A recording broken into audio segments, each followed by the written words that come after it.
বিসমিল্লাহির রহমানির রহিম। আল্লাহ রাব্বুল আলামিনের কাছে শুকরিয়া আদায় করছি। আল্লাহ রহমতে বাংলাদেশের মানুষ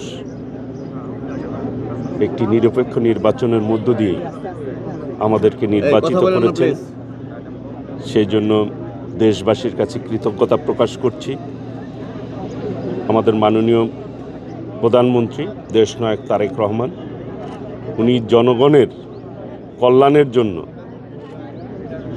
কাজ করার যে প্রতিশ্রুতি দিয়েছিলেন তারই ধারাবাহিকতায় মাহে রমজান, পবিত্র রমজান শুরু। নিম্ন আয়ের মানুষরা যাতে সহজেই প্রোটিন জাতীয় যে খাদ্য সেটি যাতে সহজলভ্য হয়, তাদের ক্রয় ক্ষমতার মধ্যে থাকে,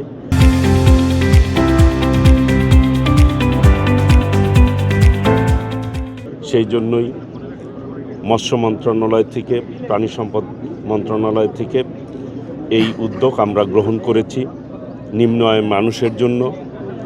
আমরা প্রায় সারা বাংলাদেশে 10 লক্ষাধিক পরিবারকে আমরা এই কার্যক্রমের আওতায় আনতে সক্ষম হব। এতে করে বাজারের উপরে কিন্তু একটি নিয়ন্ত্রণ প্রভাব পড়বে, বাজারেও কিছু দাম কমে যাবে, যেটা সাধারণ মানুষও উপকৃত হবে। এই উদ্যোগের মধ্য দিয়ে ইনশাল্লাহ আমরা দিন দিন এই পরিমাণ যাতে বাড়াতে পারি সেই অনুযায়ী আমরা কাজ করব ইনশাল্লাহ।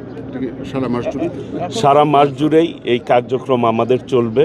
ঢাকাতে আমরা 25টি স্পটে এখন শুরু করেছি, এর পরিধি আরও বাড়বে এবং সারা বাংলাদেশে প্রত্যেকটি জেলাতেই আমাদের এই কার্যক্রম চলবে ইনশাল্লাহ।